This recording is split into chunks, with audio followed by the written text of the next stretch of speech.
Jeffrey Epstein. யாருங்க இவரு அப்படின்னு கேட்பீங்க.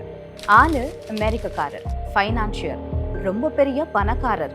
அமெரிக்காவோட புளோரிடா மாகாணத்துல மாளிகை, நியூ மெக்சிகோ பகுதியில ஒரு பண்ணை, இப்படி சொகுசான வாழ்க்கை வாழ்ந்தவர் இவர். 2002 முன்னாள் அமெரிக்க அதிபர் பில் கிளின்டனை தனி விமானத்துல ஆப்பிரிக்காவுக்கு கூட்டிட்டு போனவர் இவர். நியூயார்க் மேகசின் இதழ மொத்தமா வாங்க முயற்சி செஞ்சவர். ஹார்வர்ட் பல்கலைக்கழகத்துக்கு $30 மில்லியன் டொனேஷனா கொடுத்தவர். ஸ்வீடன் நாட்டு அழகி மிஸ் ஸ்வீடன் கூட டேட்டிங் போறவர். எப்ஸ்டைன் எவ்வளோ பெரிய ஆளுங்கிறது இப்போ உங்களுக்கு புரிஞ்சிருக்கும். 2008 எப்ஸ்டைன் ஒரு பாலியல் குற்றச்சாட்டுல சிக்கினாரு. பாம் பீச் பகுதியில இருக்கக்கூடிய வீட்டுல எப்ஸ்டைன் தன்னை பாலியல் துன்புறுத்தல் செஞ்சதா ஒரு 14 வயசு பொண்ணு சொல்ல அது பரபரப்பாச்சு. எப்ஸ்டைன் அமெரிக்க அதிபர் டொனால்ட் ட்ரம்ப், இங்கிலாந்து இளவரசர் ஆண்ட்ரூ, பாப் பாடகர் மைக்கேல் ஜாக்சன் மாதிரியானவங்க கூட டச்ல இருந்ததால இந்த விவகாரம் அமெரிக்காவில பெரிய புயலை கிளப்புச்சு.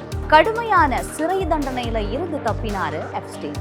11 வருஷம் கழிச்சு சிறுமிகளை வச்சு எப்ஸ்டைன் ஒரு பெரிய பாலியல் நெட்வொர்க்கை நடத்தினாரு அப்படிங்கிற குற்றச்சாட்டு குபீர்னு குதிச்சுது. 2019 எப்ஸ்டைன் கைது செய்யப்பட்டார். சிறைக்குள்ளேயே மர்மமான முறையில அவரு இறந்து போனார். அது தற்கொலை இல்ல, கொலை. எப்ஸ்டைனோட தொடர்புல இருந்த பெரிய புள்ளிகள் தங்களோட கதை வெளியில வராம இருக்க எப்ஸ்டைனை தீர்த்து கட்டிட்டாங்க அப்படிங்கிற தகவல் பரவுச்சு. இது இன்னும் அதிக பரபரப்பை ஏற்படுத்துச்சு. எப்ஸ்டைன் தொடர்பான அவரோட வழக்கோட சம்பந்தப்பட்ட ஆவணங்கள், புகைப்படங்கள் வெளியாச்சு. 300 ஜிகாபைட் அளவு இருக்கக்கூடிய அந்த ஆவணங்கள் பெரிய அதிர்வலைகளை ஏற்படுத்துச்சு. இதுல ஆயிரக்கணக்கான இமெயில் தகவல்களும் அடங்கும். ஒரு பிறந்த நாள் குறிப்பு புத்தகத்துல அமெரிக்க அதிபர் ட்ரம்போட பெயரும் இருந்துச்சு. இத ட்ரம்ப் இப்போ வரைக்கும் மறுத்துக்கிட்டு வராரு. சரி, எப்ஸ்டைன் தொடர்பான புது ஆவணங்கள் வெளியாகிக்கிட்டே இருக்கு. இந்த எப்ஸ்டைன் பிரச்சனை ஏன் இவ்வளவு பரபரப்பு கிளப்புச்சு? அமெரிக்காவில் ஒரு ரகசிய உயர்மட்ட குழு சிறார்களை பாலியல் துன்புறுத்தல் செய்யறதா நம்பப்படுது.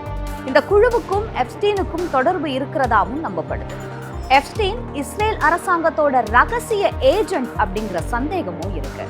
அதிபர் ட்ரம்ப் மாதிரியானவங்க எப்ஸ்டைன் தொடர்பான ஆவணங்கள் மூலமா சிக்க வாய்ப்பு இருக்கிறதா பலர் நினைக்கிறாங்க. இந்த நிலையில எப்ஸ்டைனோட தொடர்பு இருக்கிறதா கருதப்படுற இன்னும் 10 லட்சம் ஆவணங்கள் கண்டுபிடிக்கப்பட்டிருக்கிறது தான் அதிர்ச்சியோட உச்சம். இந்த ஆவணங்கள் இன்னும் பரபரப்பை ஏற்படுத்தும் அப்படின்னு எதிர்பார்க்கப்படுது.